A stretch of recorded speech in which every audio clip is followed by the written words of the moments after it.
Hello, I'm Anna. I'm Director of Research at METIV, the Israel Center for Psychotrauma. We are interviewing a collection of experts in the areas that are relevant to the current corona situation. So today I'm with Ben Katz, who is a psychologist researching towards a doctorate at Hebrew U. He's done a lot of research on different aspects of psychopathology, on emotions, and we're really looking at the moment to discuss how can this be used and is relevant to the current corona situation. So Ben, why don't you tell me about a piece of research that you've done recently that's especially relevant to corona? Well, first of all, thanks for having me. Like you said, my general area of research, the fancy phrase is individual differences in psychopathology. So I'm interested in why different people come in contact with stress.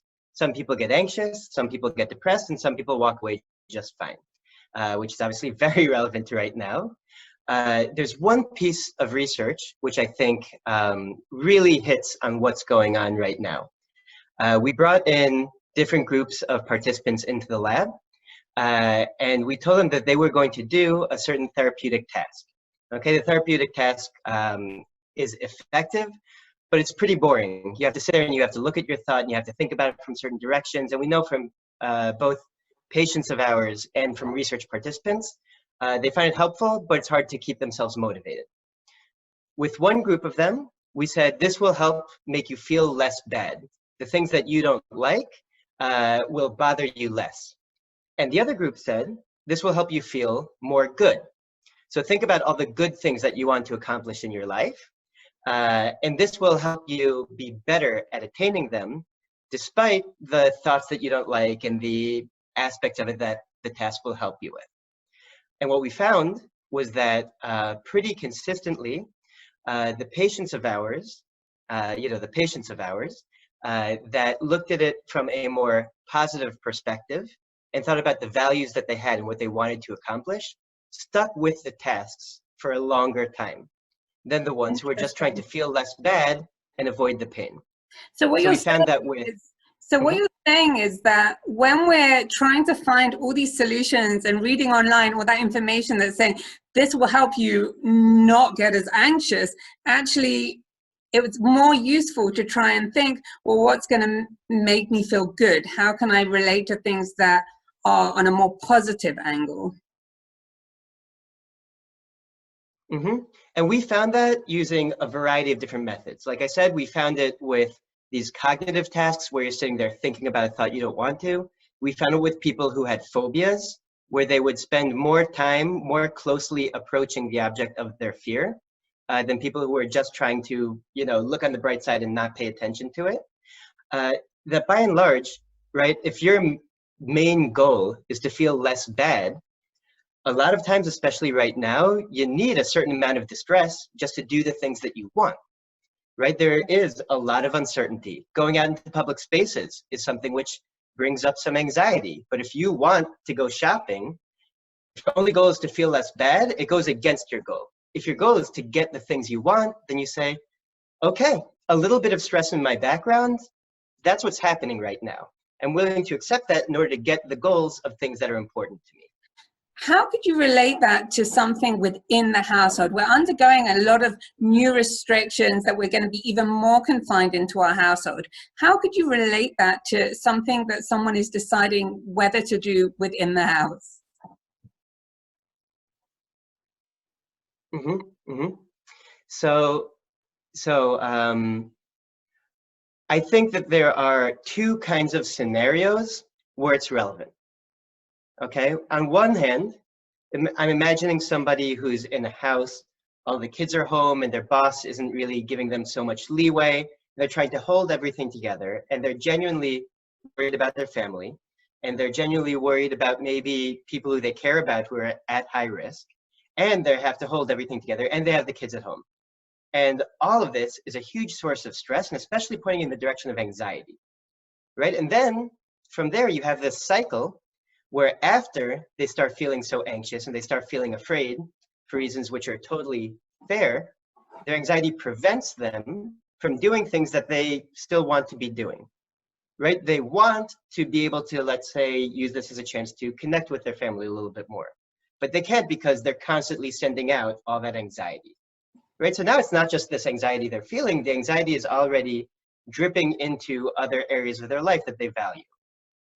The opposite scenario, let's say someone who's living alone right now, and the isolation could be really difficult for them. And with a lot of that quiet and feeling cut off, it can make you feel a little bit sad and maybe even a little bit depressing, right? But the issue comes up once the feelings of depression keep you from getting motivated to do things that you would otherwise do, right? You feel so sad and so cut off. You stop cooking for yourself. You stop doing the dishes as much.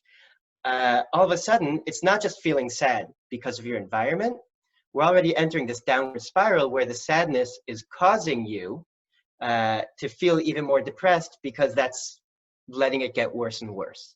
And so what you're saying is that in these situations, the activity would be driven by trying to reduce the sadness, by trying to reduce the anxiety. And actually what we should be doing is trying to find something more positive to connect to before we get into those situations. Or even if we're in those situations, trying to desperately reduce the anxiety and reduce the depression is actually less helpful than finding something positive. Could you try and explain to me what you mean by a positive motivation?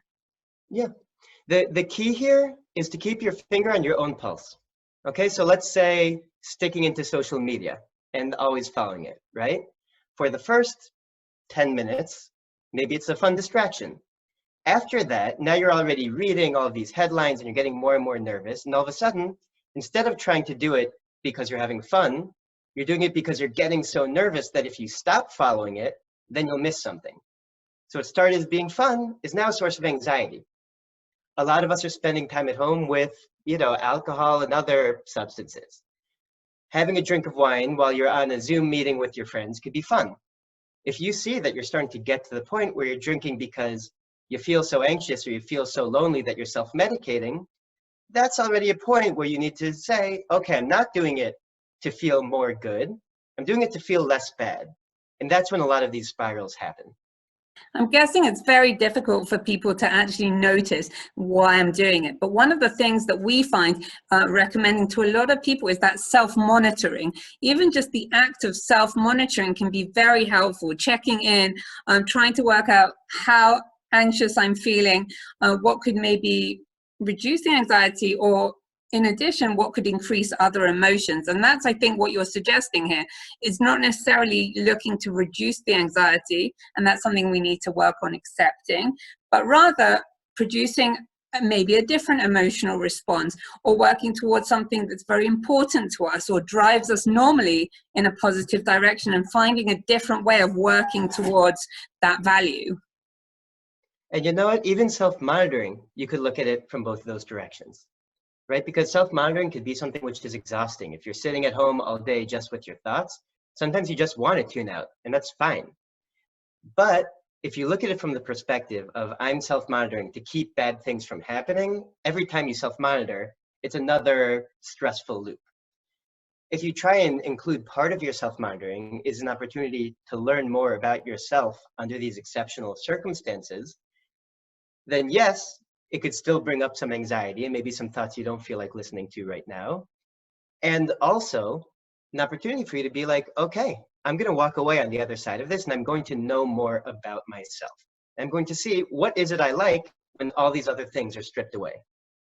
That sounds really interesting. And with that, I think then we're going to have to finish. And you've given us a lot of helpful tips within this interview. But at METIV, we're running a number of groups, all online, for all different kinds of populations. And if you join our Facebook group, maybe we could try and further this discussion in one of our groups. So I'd say to all our listeners to try and give us a like on METIV, the Israel Center for Psychotrauma, where we'll be updating each week our daily schedule of events, including interviews with different professionals such as Ben Katz.